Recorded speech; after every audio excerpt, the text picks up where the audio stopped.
All right, what up, people? This is the CornaStore Podcast, episode 28. If you made it this far, make sure you subscribe, like, comment, and share the content. So my name is Rob. We got E and Phil. How What y'all up, doing, baby? fellas? What up? What up? What up? What up, fellas? Now, a couple of days ago, I tagged y'all into watching the American Skin movie on Amazon Prime, but unfortunately, I wasn't able to watch it. E, you don't like those type of movies, and Phil, you just didn't want to pay for the rent fee. Nah, I'm good on that. Yeah, So, I really want to get into it. I saw some of the highlights of it, guys. I just movies like that. I think the last movie I saw, honestly, was like Rosewood, and damn, it nigga, left a bit. that was over 20 years ago. And I'm trying to damn this phone, y'all. But I'm trying to tell you, man, it's like after I watched that, I felt so different. And then Right. I started to try to watch other movies like that. And gee, I can't watch something when I be like, man, y'all didn't fight back at all. Like y'all didn't do shit. Mm-hmm. Or it's just one of those situations where when I see that like these white folks, these white police officers, just the injustice is bad enough. I gotta watch it on the news. I can't really sit down and just focus on for 2 hours to watch a movie.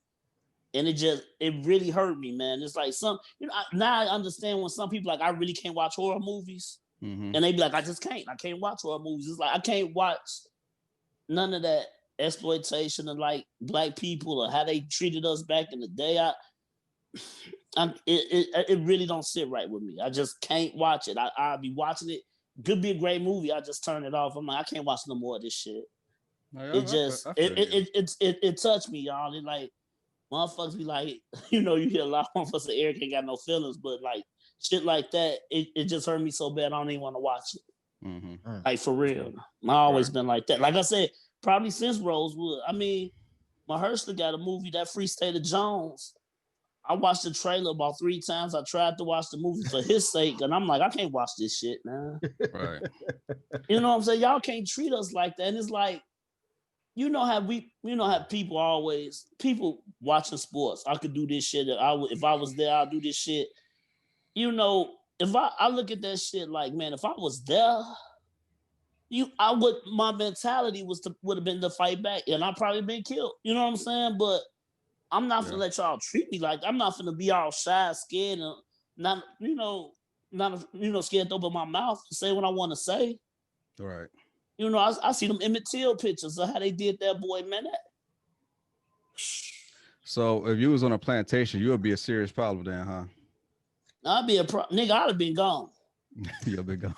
Gee, I know we grew up in a different time, but I'd be looking at y'all niggas like, y'all want to stay out here in this bullshit? Hey, I'd be like, hey, boss, we sick, boss? You okay, boss? You be over there. He ain't working, boss. And Phil light skinned ass. Yeah, Phil light skinned. He be in the house. Yeah. Phil say, I heard they gonna try to do some insurrection in here and take over the house. Phil is gonna be the de facto buck, so he'll be impregnating chicks in the house. So yeah, he fucking all them pretty women. We out here this nappy head bitch. Oh wow, hands all fucked up. Oh. I think I probably in that scenario would have been long gone too, because even if I had been in the house, I'd have been plotting to get the fuck out. I would have killed the master first of all. That would just not have. He'd have died in his sleep. You the type of nigga would have earned that nigga trust and went in there just cut that nigga throat. And that's what I'm saying. It's like like you said though, they got niggas in the house. You kill a head man, trust me. No other white folks be looking. The rest of us gonna run in the house. Speaking of that, but they did the Capitol. Speaking of that, that was like Nate Parker's like last project that he worked on back in 2016, Birth of a Nation. And then he ended up doing this, which he wrote and directed it. And I mean, I would expect the powers that would kind of have a problem with them, especially with them having that name, Birth of a Nation. But with liberal Hollywood, I mean, they are so fucking hypocrites as far as the way that they blackballed him, and they supposed to be so liberal. And you had the black feminists, you had Gabrielle Union and Robin Roberts pretty much kind of like put hit pieces out on Nate Parker, just pretty much just like dirtying up his name and shit. So, but Even back when he was in college, he was accused of sexual assault, in which he pretty much got off. I mean, this is in rural Pennsylvania before he was even a household name. He was able to beat that case and come fast forward to 2016 when he came out with the movie. They was kind of rehashing that court case just to kind of make sure that that movie has some less traction. So, but yeah, man, as far as this movie, it was pretty much how his unarmed son got killed by the cops, right? And the police got off. So what he wanted to do was he wanted to have his own justice, in which he pretty much took over the police station and he had his own mock trial, right? So he basically knew he was going to die at the end of the movie.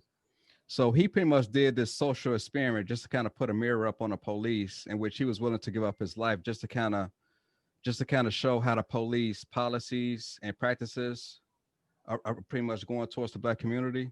So basically what he did was he did his mock trial, right? So for one, he needed a guilty verdict in order for him to play out what he wanted to play out. Had he not got the guilty verdict, then more than likely, all what he worked for to get up to that moment, it would have been for nothing. And as they was coming out, a sniper literally just blew his head off. But as far as him getting that guilty verdict, what he did was he had the cop come up to the front.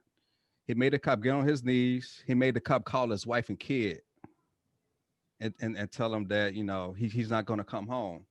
So he put the gun to his head and it was empty. And all Nate Parker said was, "Hey, now you know how I feel." That's all that he wanted to do, just to show the cop how he felt throughout the whole process of him getting off, and he didn't really seek justice. So, but yeah, I mean, he was willing to give his life, man. I mean, that was a powerful moment as far as the way, how like the police, they could kind of have this lack of empathy towards victims of of their of their getting off, as far as on our black men. So, but so far, how y'all feel about that? This bullshit. And why, it's fucked up. I can't, like I said, I saw the trailer and shit. I think about, like, why I gotta give my life up as well for y'all to wake the fuck up. Mm-hmm. You know what I'm saying? I mean, I know he proved a great point or whatever at the end of the movie, but it's like, I shouldn't have to. It shouldn't be 2 lives lost for you guys to understand what the fuck happened. You know what I'm saying? Like, how to treat people, man. Like this unarmed shooting nigga shit. Is Right. Man. What'd you think, Phil? I don't know, man. I feel like I really have to see the movie, and I don't think I am at any point. I don't know. And I heard great things about it. I swear, they be all on Facebook and shit like, man, that's a great movie. I mean, my nigga Adam, he a cop. You know what I'm saying? He was, he said it was a great movie and shit. Now, shit, he on the inside looking out. Yeah, see, a lot of movies like this. Yeah, a lot of movies they make these movies to trigger that emotional reaction. Mm-hmm. You know what I'm saying, and cause people to think about situations. And when you do that, you're gonna get, a polarized reaction. You're gonna get some people that gonna think it was a waste of his time. They're not gonna see the point. You're gonna get some people that take the value from the story and take it to heart. And then you're gonna get some people that feel like they need to go out and emulate what that person did. You know what I'm saying? So they didn't make the movie for no reason. You know what I'm saying? And that's kind of the reason why I don't like to partake in those types of shows, because to me, it's like you being manipulated into, whatever the current narrative is, and forcing you to have feelings about something that you wouldn't probably normally even care about, or may not necessarily pertain to you. And like from Eric's standpoint, saying like, why do we have to, we got to watch this on the news. We got to hear this from our friends and family members. Now you want me to go and watch a movie about some shit I'm living in real life? Like, I've had enough of this shit already. Exactly. We out here protesting or whatever you want to call it to try and resolve some of these issues. You know what I'm saying? Are you sending a message out to, white people to see this movie? Are you trying to trigger responses from them to make them stand up and start thinking, you know, maybe black people are starting to build themselves up enough where they can fight back. Like, what are you trying? What's the message? You know, the message is going to be received differently by different people. You know what I'm saying? So, you know, I just feel like movies like this, you have to be careful because, you know, black people might be seeing a movie and getting big chested and feeling like getting angry about it. Some white people might see the movie and feel like, oh, it's an Oscar nomination. It's just a film and blah, blah, blah. Right. They just see it as art. Exactly. Instead of, yeah. And then instead you of real got life. That's strong. And that's strong. Yeah. You know what I'm saying? And then you got this very small minority that see the movie and feel like, okay, well, maybe, you know, black people are starting to band together after seeing something like this. So I need to protect myself and be more vigilant when I'm in the presence of black people, because they might pull me into a police situation like this. And you know what I'm saying? It's people who think that. You know what I'm saying? So why add to the provocation when we already in the midst of dealing with this shit? Right. Damn. So that's kind of like why I don't really enjoy watching movies like that, because I don't really know the intent behind the creator. Okay. Like Higher Learning, fellas. I don't mean to cut you off, mister. I'm still remember watching Higher Learning. So that's another movie as well. When I'm watching it, and you know, at the end, you know, you pop off Tyra, kill Remy, and now you got the white guys like, yeah, white power. Exactly. Like white power. And I'm looking like, damn, John Singleton. I mean, they feel like they won. That's a prime example. You know what I'm saying? I'm like, the white people feel like, yeah, we got one of them niggas out the way. We'll sacrifice ours and take out one of yours. That's what I saw at the end. Oh, okay. Yeah. That movie to me is a prime saying? example. Because you know what also that movie does, is when you finish watching that movie as a black person, all of a sudden you think of all white people in that context. Exactly. All of them. You think they all Nazis. They all grouped in. They all grouped in. I don't give a fuck. After I saw that movie, true fucking story, man. I saw the first time I saw the movies at the Plaza on everything with some white boys. They were sitting up in the front. Do you know the motherfuckers walked out the front exit? Oh wow. True story, dude. And and guess what? They should have. Yeah, they really should. Because goddamn it, by the time you walk back, I was so upset watching the movie. And I'm like you said, I mean, are y'all trying to egg me the fuck on? You know what I'm saying? It's like, God damn, dude. Some people get triggered like that, man. And that movie in particular, I'm glad I waited a long time to watch that movie, because I ain't see it until years after it came out on DVD. Okay. Yeah, I saw it on. I saw it on VHS, I think. Yeah, I think I might have seen it on VHS too. But I'm like, man, after that movie, I was and you know, I went to school with white kids. I grew up with white kids. After that movie, for a while, I was like, all they ass like that? Wait, you know what I'm saying? I mean, obviously, I wasn't really thinking that, but I was like, you know, it could easily. You know, it's motherfuckers out there like that. And you start to look at everybody. And you start thinking about, it's more people. To me, I felt like, I mean, I had white friends too, still do, but to me, I still think it's more white people like that than they are pro Black Lives Matter type shit. Exactly. You at least think that they get the benefit of the doubt. Like there was your red pill moment when the cops went after Omar Epps instead of going after Mike Rappaport after he shot Tyra Banks, right? Right. Mike Rappaport, and they holding him up. This the motherfucker with the gun. Same shit with the little white boy from that went up to Wisconsin. Yeah. From Kenosha. Right. This dude popped two people and he started walking with his hands up, looking at the cops. This the motherfucker that just did it. Yeah, the Aurora, Colorado shooting, which he shot up like a movie theater, and he literally came out of that situation alive. Yeah. You know what I'm saying? And the guy from South Carolina, you know, he was taken to a Burger King because he was hungry on the way to the precinct. Oh, the one that did the church shit. Right. Yeah, exactly. Mm-hmm. They I don't even know if he was in handcuffs. If they did, they wasn't on tight. Oh, like right. And this motherfucker, he done killed all these people in this church, and that nigga still went and got a double Whopper with cheese. Hey, this is America.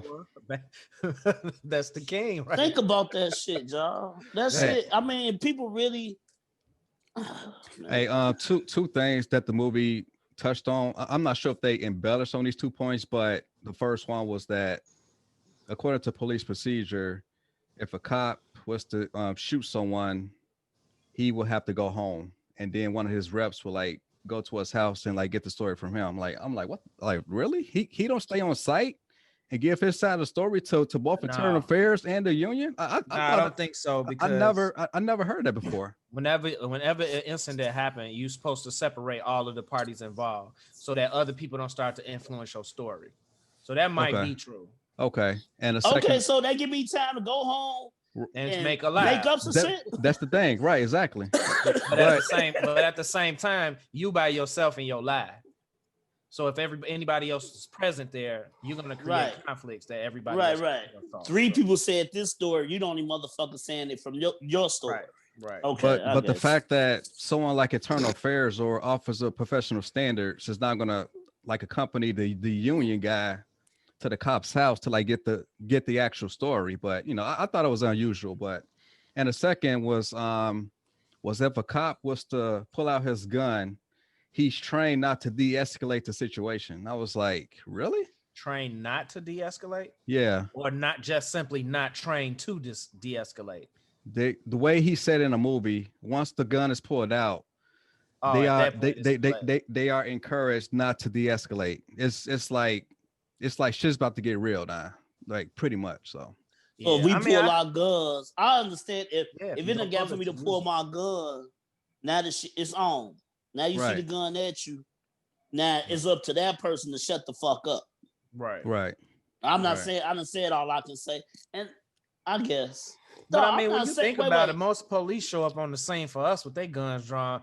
Shit, if we getting coffee out of Starbucks, so if That's the why case, shit goes from 0 to 100 right away as soon as they pull out their gun. So 0 to Chris Brown.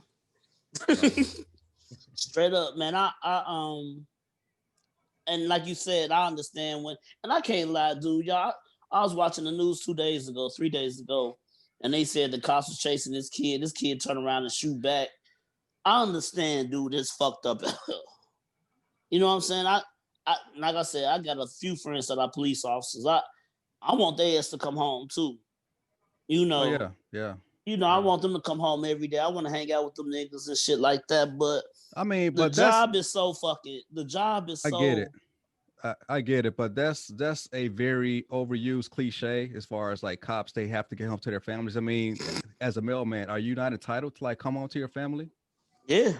I mean, everybody Yeah. out there are entitled to like come home to their families, but you know, cops, yes, they sign up for a hard job, but that's what you sign up for. I mean, it's a voluntary thing. It's a it's definitely like a brave thing to like give up your life for the job, for the safety of the public. But Right. you know, unfortunately, with like cops, they have a very low bar as far as the way that they treat deadly shootings versus like the military. Because you know, as far as the military, we follow what is called the Geneva Conventions, of which, like, when you're overseas, I mean, it's as far as to like use your weapon, it has to be when you're pretty much under fire, or the way you treat POWs or civilians. I mean, it's a very high bar in the way that you treat the enemy and civilians out there. But when it comes to the homeland, it's a very low bar. I mean, we're not really in a police state. We're more likely in the black water state here in the U.S. Okay, you say black water state. What that mean? Blackwater, they're contractors that's pretty much overseas, in which they don't follow under the Geneva Conventions. They pretty much Okay. do their own thing. Do they shit? Okay. Right. Man, it's wild shit, G. Yeah, it's crazy. Wild shit.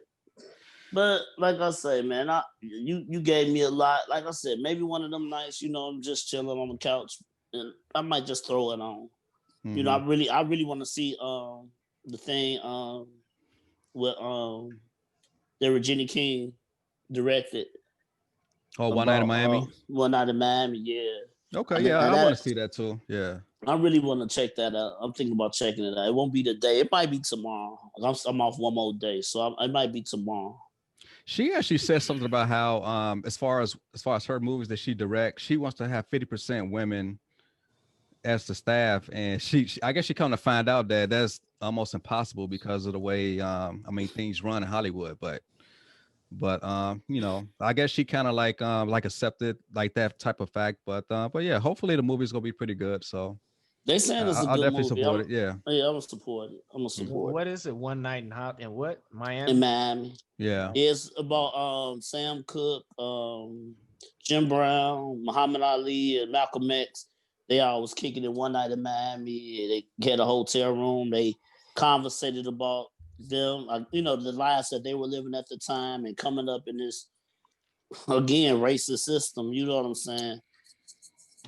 I'm gonna try to watch that. Hopefully, it don't have me looking like some more bullshit. I mean, I'm pretty sure it is because I know they all of them been through bullshit coming up to be. I mean, even becoming who they are. Like the shit Malcolm X, you know, he eventually somebody's gonna murder him. You know what I'm saying? Jim Brown lived to be older. Muhammad Ali lived to be older. Sam Cooke, but it's like that's why I want to see all these men in this room. I really want to see their personal views of how the racism was going on back in their time, for real. Yes, speaking of Sam Cooke, every time I hear that song, "A Change Is Gonna Come," it always like reference my memory of like the Malcolm X movie when like Denzel was like in a sad state, and they actually play that song. Like oh Yeah, shit! Like every time I hear that song, I always think of Malcolm yeah, X. yeah. Change don't come. Mm-hmm. Yeah, Yeah. true shit. So what y'all So it's think of? something to Oh, sorry. Go ahead. check out. No, I'm just saying. So it might be something to check out, y'all. I just Yeah. get tired of all these pro-black, all the shit we've been through. It's like I love the. I mean, I understand the past, the horrific past we've been going through, but we got to change that. Mm-hmm. Yeah. You know what I'm saying?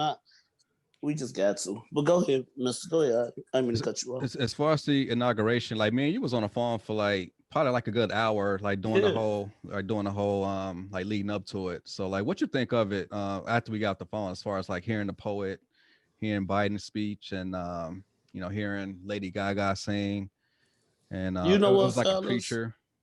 Yeah, I honestly, man, I was watching Bill Maher last night, and I felt the same way, exactly the same way he felt. Like the last 4 years, man, the last 4 years might have just been a dream. It was that fucked up in the White House. You got a president that's in there now. He ain't tweet about nothing. He's making executive decisions right off the bat, which they always do. But it's like he's more presidential. You know what I'm saying? It just feel like, okay, maybe we can get back to normal. Let's get rid of this COVID shit. We got somebody in office that sees, well, hell, he been the vice president, so he know what the fuck to do. So is it He know how to presidential? carry himself. So is it presidential to sign an executive order to allow transgenders into women's sports? Is that presidential? Yes, it is presidential. It's presidential. That's what they do. They sign bills. They sign shit. I'm not talking about him signing bills. I'm talking about the actual context of the bills. That's democracy. You don't like it? Move to Cuba or some shit. I don't know. I'm staying my black ass in America. So okay, well, accept it. That's just the reality. Well, Rob, I mean, I got to see that. I got to see if that bill passed.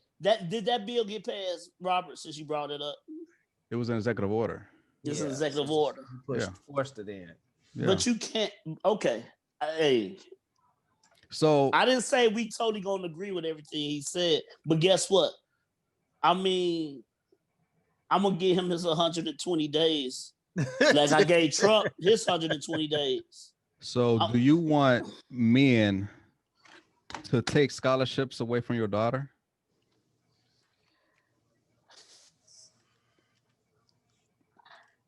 I can't say if they're the better athlete because they men. That's a good question, man. See, and you know what? That's what it all boils down to. I mean, it's pretty much a transfer of resources. I mean, yes, men are better athletes, but women. You know what you do? Women have a separate thing. You tell your daughter, guess what? You're not work competing harder. against right. You're not competing against women no more. Look, man, you compete against some men too. When you talk about professional sports and the number of people that actually go professional, exactly. What difference does it make? Come on. Right. So her little heart. I ain't worried about it. It ain't hurting my feelings. I'm not talking about professional per se. I mean, because if you're not going to have a scholarship to like possibly, you know, go to college, then you're pretty much going to be coming out of pocket $120,000 for education. Then don't go to college. That's a huge deal. Then don't go to college. Expecting a scholarship. Okay. Have better parents with better jobs. No. I mean, pull up your bootstraps. The whole college Rob, experience is priceless. Huh? Rob, I understand what you're saying. It is priceless. What's priceless? And guess what? If that's when you say, and that's when you say, baby, you gonna have to do more. You can't be a one-trick pony. You can't just be great in track. You got to be great in track and this, because you might have to fall back on something and go for 2 scholarships. If that's what you want to do. I'm gonna put this out here to y'all. We live in a generation where in the next 10 years, there'll be likely more entrepreneurs than there ever has been. So there's a good chance that, you know, this is not going to affect the wealth of this country at all in terms of who can get into and out of college. Because a lot of these kids are making millions of dollars on YouTube. I'm trying to get a piece of that pie too. Yeah. So, I mean, when you think about it in the context of these people are learning how to build, you know, secondary, 3rd, 4th, 5th, 6th, 7th streams of income. I'm not really worried about my kid running track no more. I'm not worried about that. And honestly, as a people, we need to be deviating from this rap and sports bullshit anyway. We need to start focusing our kids on being able to create multiple streams of income, understanding real estate, understanding the stock market. That's where our mindset need to be anyway. So if it's some little boy who turned into a little girl and he want to run track or even play on the WNBA, by all means, it's only 4% of the population or 1% of the population. Shoot your shot. I'm not saying shoot your shot. If I'm not that's saying what you're trying to do, then go ahead. I'm not saying that athletics are like a means to an end. I'm just saying that it's a stepping stone. That's what 16 kids in one college who ain't gonna be able to go to that college for sports no more. That's so insignificant, Rob. It's more than that. How many kids on the basketball team? I'll say about 15. Okay, that's 15. How many on the football team? About 150, and only 13, right? And only 13 really got scholarships. Usually they had 2 walk-ons. Right. So the motherfuckers that's on the team, some of them don't have scholarships. Yeah, but okay, so how many people on the volleyball team? Probably about 75 something. It's more in college. Volleyball? On the volleyball team. Oh, volleyball. I thought you said football. No, I'm talking about women's sports. We're not talking about men's sports. We're talking about women's sports. Okay, you got women's soccer, you got women's volleyball, you got basketball, hockey. Hockey. Track and field. Soccer, yeah. So I mean they can find a lane, man. As many okay, but Rob, as many lanes as many lanes for that transgender to go. But we talking about how many transgenders are being in sports. You think it's just going to be an onset of boy girls that want to go into sports now? Just exactly. My thing is one is too many. These people are still getting killed in the street, right? Exactly. For being who they are. You think they're gonna just all come out tomorrow? Because he signed the executive decision. They're not getting killed for being who they are. They are being killed because of deceiving people. That is not always the case, Rob. That's probably the majority of the cases, but that's not always the case. But even still, we're talking about a community of people who are afraid in a lot of cases to come out and say who they are and be who they are and tell people who they are. 2021. I mean, are you kidding me? It's still hundreds of thousands of people that feel oppressed about their sexuality. Let's not act like it's not people. You could really put a number on that? Okay, I would probably, especially if it's people in Hollywood who now just coming out as being transgender after Hollywood is ground zero for like people to come out. Ellen Page or whatever, Elliot Page. How long has she been? Can I say Ellen no more? I mean, that's a dead Elliot. name. That's his name, Elliot. Right. Elliot Page. Okay. Right. How long was Ellen before she decided to be a he? Maybe she a long time. Maybe she decided on Sunday that she wanted to do it, and she came out on Monday and did it and said it. No. How do you know that it took her years to like come up? Because she said that she's been dealing with it for years. Okay. But even still, you have people in Hollywood who are afraid to come out. If you're suggesting that, the current state of, people in who are homosexual or otherwise are just free now and they just all coming out tomorrow and everybody else, they not, Rob, they still afraid to come out. You don't think there's nobody in the NFL gay, Rob? Now that's different. I'm talking about No, that ain't Hollywood. fucking different, Rob. It's a perfect example. It's LGBTQ LMNOP type shit. It's not just when you say transgender. You really do have to understand. It ain't just them. Okay. It's still gay. It's gays in NFL right now. It can't come out. They will never come out. And I still think Yeah, but the NFL they won't gonna get be killed. They may get discriminated against, but Phil's point was them God. getting killed. Well, guess And what? NFL, they're not worried about getting killed. They worried Hey, about guess what? losing their The way careers that- for the rest of But their let me life. say this: the way that person gonna discriminate me and talk shit about me, I might as well be dead. I can't do shit else. Right. Really. So all of a sudden, these real. young 16, 17, 18-year-olds who don't even understand what it is that they're going through in a lot of cases are just now all of a sudden going to spring out and be super comfortable enough with themselves to try out for a national sports college team just like that. And all of a sudden, all of the roster is going to fill up with transgenders. Come on, Rob. That shit ain't going to happen. Y'all opening up Pandora's box. It's Hey, not be gonna careful. happen. Be Hey, careful what guess y'all what? wish for. Guess what? The floodgates are the- coming. The doors are open, but let's just see who really walking in right now. Right. Okay. And if they do, I'm proud of that, Rob. Damn, I I mean, can't be mad at the motherfuckers for that shit, G. hey, E, I don't They hate gonna take them. my daughter job. I don't Man, hate like them I at s- all. I'm just I saying that it's don't not know. fair. I'm How not is saying it it's not not fair. know. It's not fair Well, to. I'm not fair. It's not fair to cisgendered women. That's what I'm saying. You know what's not fair? What? The fact that they could even get into those teams and still suck.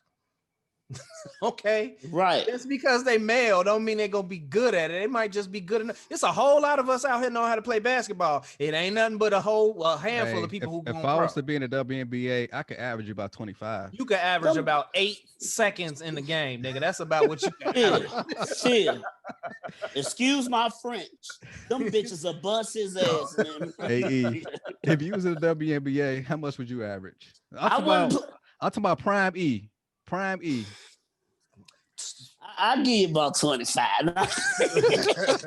Nigga, 25 turnovers, nigga.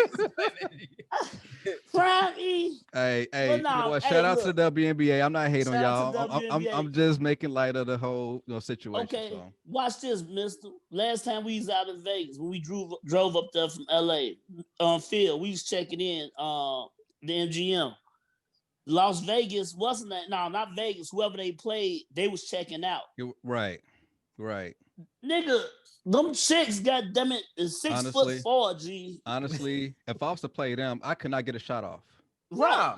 I Them can't chick- get a shot off. I'm looking at them chicks like, hell, they look like they transgender already. No disrespect to the WNBA. I meant like in height wise, they look like motherfucking tall ass men. So shit, I mean, let those them are do fucking them, mutants, man. I mean, Man, fuck we that already lane. know. We Man. already Women tall know as hell, G. there was NBA players who couldn't beat their sisters in the game. Right. So why we worried about it? And hey, we know Hall ain't of worried. Famers that couldn't beat their Hall of Famers. You know what our better interest would be, Rob? Our better interest would be to build a transgender basketball league. Give them Hey. a place to go. Yeah, that's fine. Hey, that's a $1 billion product right there. Right there. No, I want to say Now, how so do we- because Hey, now, the how do we WNBA is not promote worth $1 this? billion. What? Damn. Because the Yeah, WNBA but is I not worth bet $1 you a billion. transgender WNBA would be. There's no market for like women or men to like sit down and watch a transgender league. There's no market for that. You're gonna have Yeah, boys it running might around be. with wigs on. Trust You me, wouldn't watch that. Y'all ain't shit. Y'all getting out of hand, man. As usual. As man. usual on the corner store. G. You motherfuckers. And You know, then you know what's gonna get mad? You know what's gonna happen then, Phil? Then I'm watching my son run in here with a fucking wig on. Talking about some, I'm Shirley Templeman. The nigga name was his nigga name was Suge before he was Shirley. G. But nah, man. I mean, everybody got their lane, folks. I tell people, just drive in it. Sometimes you want to crisscross, do that, but everybody got a lane in this world. Mm-hmm. Yeah, just accept it. The world's changing, right? Right. Yeah. All right. So, what y'all think of those Trump pardons? At least we got some black people out of jail. Yeah, them black. Wayne, Kodak Black, Harry O. Let's go. I think he still. You know what? It was one of those situations. You looked at Trump like, even though you didn't win, you held your word to a certain extent. Because everybody was looking like, why the fuck is Lil Wayne promoting Trump? Hey, because Lil Wayne was playing chess. He already knew he was going to fucking jail. Huh? People killed Lil Wayne for like him even taking a photo out with him. So right, yeah. You know, but you see what Wayne was on. Right, Wayne say bullshit, nigga. I can't do that time. He probably paid for that pardon too. Hey, he probably did. But guess what? Because he got the paper. Oh yeah. Because what? He sold all his royalties and shit. I think as soon as like, Birdman gave it to him. And Drake shit too. Damn. Yeah, I heard about that shit. Hey, I want to hear that on wax real soon. That's what I want to hear. Shit. Yeah, he ain't complaining either. Yeah, but I'm okay with. I was cool with the pardon shit.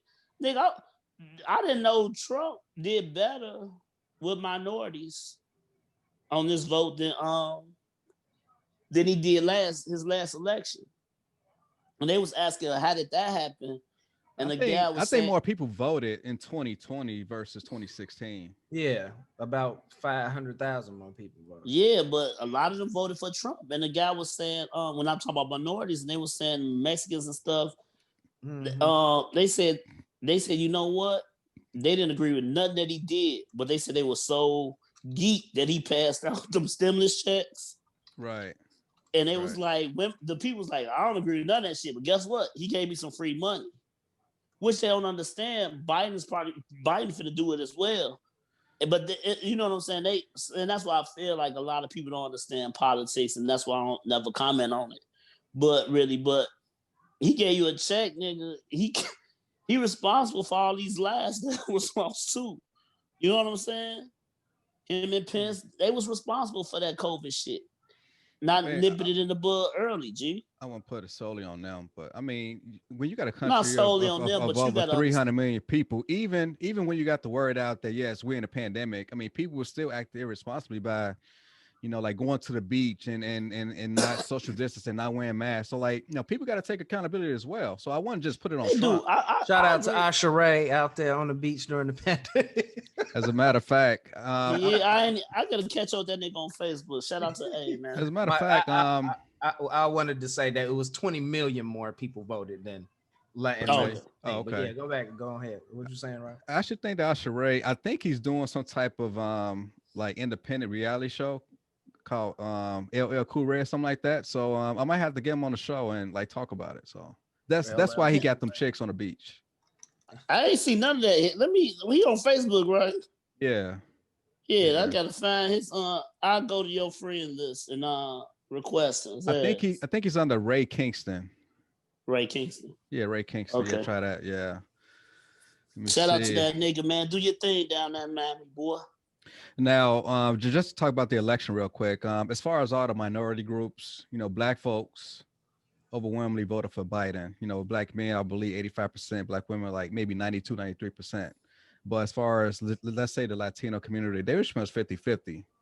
And as far as one of his like day one duties was to make sure that like 11 million immigrants become citizens.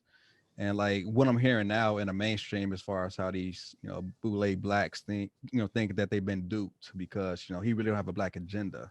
So he's pretty much going after that Latino vote. Now, if you listen to that recording from that Zoom call, Biden, he was stressing to Sharpton and like, hey, you all need to make friends with the Latino community. The country is changing. So I mean, he was really talking down to them, like, man, like y'all need to stop doing this defund the police bullshit. Y'all need to get with the Latino. So like now we see See, what his whole agenda was to kind of cater to the Latinos instead of having a black agenda. But you know what? He knew he already had the black vote. See, you know what I'm saying? That's the thing. He knew he had that shit. I hold my vote hostage. I mean, y'all got to give me a reason to vote for you. Yeah, okay, I mean, that's a fact, man. That's what that goes back to Kanye West talking about abortion. You know what I'm saying? And why it's wrong, and why, obviously people feel how they feel about it. But the Latino population is overriding the black vote by far. So our vote is becoming more and more insignificant because there's more of them here. And if we're constantly getting abortions, we're just shrinking our population. So that's kind of where Kanye's viewpoint was. And, a lot of people felt that way about abortion clinics being, heavily in black populations, while you got, fertility clinics in mostly affluent areas. Yeah, exactly. You know what I'm saying? So, but people don't think in that context. All they think about is, oh, you don't want us to be able to have an abortion. Well, you should be probably having more babies. Have more babies, suck up all of the country's wealth, increase our population so that our vote really is more significant. Well, yeah. I mean, this economy is only getting 2 babies out of me, so I already got a vasectomy. So there you have it. Thanks for sharing. Nobody cares. I ain't having no more either, but still, Yeah. Keisha and them, they ain't having enough babies no more. They need to have 5 and 6 and 13 like our parents did. Some of them. Yeah, like back in our day, it was like a lot of teenage pregnancy, but like now is that number kind of like declined. But like now, like many middle-aged single women are like having babies. Yeah, not so much. I mean, I'm pretty sure the teen pregnancy is there, but like you said, I don't think it's as high as it was like in the 90s. Right. You know what I'm saying? Right. But that's because, hey, guess what? I used to deliver right there, 651 Washington, G. That abortion clinic stay packed, folks. Like, you walk in, I hang my head sometimes because I done been in there a couple of times. So, like, if you used to walk up in there, do the women give you eye contact? Dude, honestly, no disrespect. I love my black, Latino, and white women be up in there. Gee, that should be a comedy show. And until you've really been in there, though, Rob, until you've been the guy that's got to drop her off and go in there, it's fucked up, man. I mean, because I know they mad racing. You get some hood motherfuckers. I don't give a fuck. I'm going to have one today, and bitch probably have another one 3 months. But some women do be conflicted with that, guys. You know what I'm saying? It's like, they go in, some of them change their mind. Yeah, my issue is people using it as birth control. That's the real problem. Right. That's fucked up. Yeah, exactly. Yeah. Now but see, that's the thing. We're at 17, 18, we wasn't grown. You know what I'm saying? 2021, I wasn't grown. I was an adult, but I wasn't grown. Right. And unprotected sex back then, we knew what the fuck you could get yourself into. Yeah, we had sex education since 7th grade. You're right, but we still did whatever we did, honestly. Yeah. I look back sometimes, like I said, I can hang my head and say, damn, it's a few times I shouldn't have went in there. Yeah. Well, fuck y'all, man. Nigga want to be honest. I be honest with you motherfuckers. Damned if I do, damned if I don't, man. Fuck y'all, man. Motherfucker, shit. I love man, but it's a few more that could have been, Yeah. So. All right, man, so. I don't know, man. It's like, we was doing what we was doing when we was younger. You know what I'm saying? Yeah. You deal with the repercussions of your actions. That's unchanging. But I think, like to Rob's point, people using it as, to manage pregnancy instead of, as birth control. Instead they use it as their first. That's their first go-to. Not condoms, right. And not Exactly. condoms and all that. That's their first option. Oh, don't worry, I just get them motherfucker. No, I mean, but The now first option what, should be abstinence. That's the first option. Yeah. First option is abstinence. Yeah, if I'm fucking 11. Yeah, I just think the first option. after you found out you got pregnant is when you make the first option. At that point, it's irrelevant. You know what I'm saying? We talking about abortion that only pertains to known pregnancy. So at that point, women are deciding I'm gonna get an abortion as the first, option in terms of fetal care, instead of, okay, I need to talk to somebody about this to understand what my life would be like.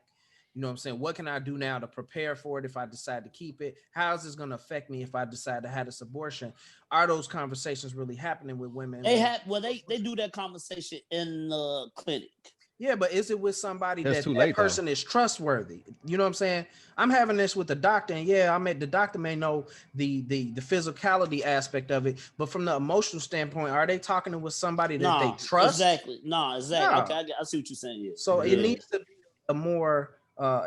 be a more candid conversation with not just Black women, but with all women about, what they can expect, when they keep a child, what they can expect when they not, when they decide to give up that child, the options for the other options for afterbirth, as like far adoption and things like that. Like there are other options that they could be pursuing other than looking at abortion as birth control. And I don't feel like there's a trusted conversation being happening between that pregnant woman and anybody. You know what I'm saying? Parents not having that conversation. I was just gonna say that. Don't you think she need to talk more with her mother? I would say yeah, but that's just not a conversation that's happening. Because the mama's still having fucking babies. Exactly. You know the mama's still trying to have hot girl summer too. So she's still out here, motherfucker. I tell y'all, man. I was watching something on YouTube.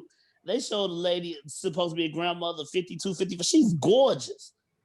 And that's the thing. If hey y'all, we're getting older, and these older women looking good. I'm like, shit. You know what I'm saying? Would you go get pregnant?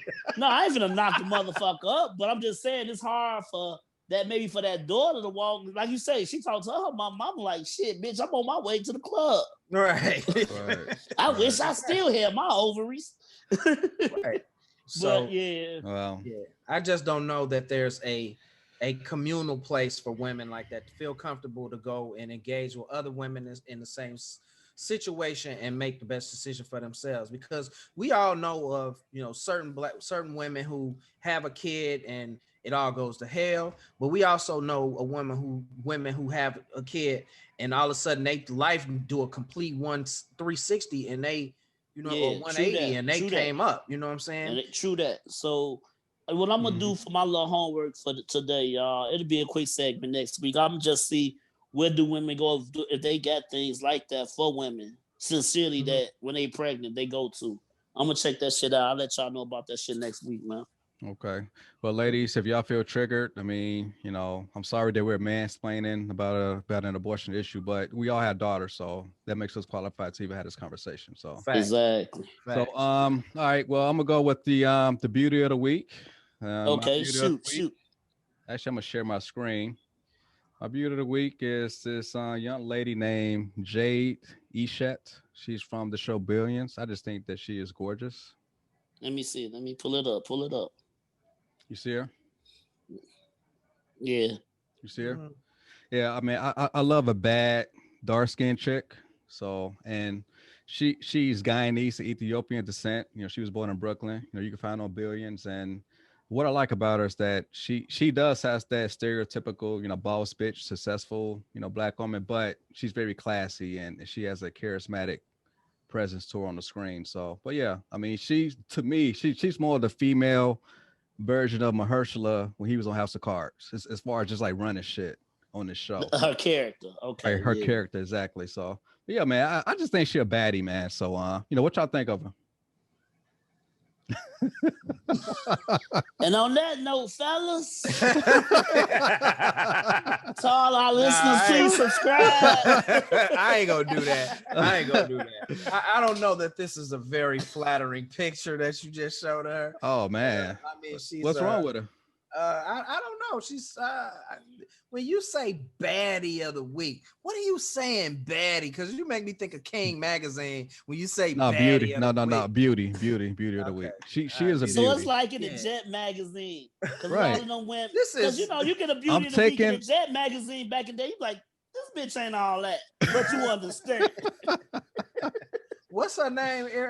Rob Jade. What? Jade Eshete. Eshete. You know, Ethiopian women.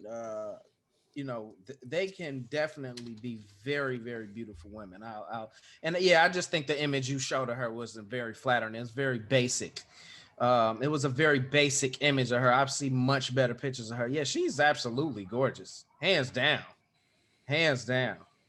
Well, So, I always said I wouldn't judge in this. I'm gonna agree with whoever. So I want to be all sexist and show like her in a bikini or anything. I at least want to show her in like a business suit. So fuck nah, see, that's why a It'd woman been- can't be sexy in her. Why she can't be beautiful in her her lingerie or her swimsuit. yeah, What but does- we'll be like objectifying women. No, we wouldn't. You said beautiful. You ain't say sexy. You just said beautiful. She could Gee. be beautiful in a swimsuit. Okay, yeah. I mean, I Nah, totally she got some agree with really- you. I love her hair. I definitely think she rocks her hair well. Like I'm looking at images of her now, and she rocks her hair well. Okay. I love the fact when Black women wear their hair natural. To me, that's over time that's become my preference. It wasn't always that way, but yeah, she's beautiful. She's a beautiful woman. Yeah, cool. all right, Phil. guys. Thanks, Phil. So, E. You won't be thanking me today, motherfucker. All right, man. Let me let y'all go, man. I got to go up and get these kids. But yeah, man, episode 28, CornaStore Podcast, and we're gonna sign off and see y'all next week. All right, baby. All right, Catch y'all All next right, week, man. boy. See ya. We out here. All right.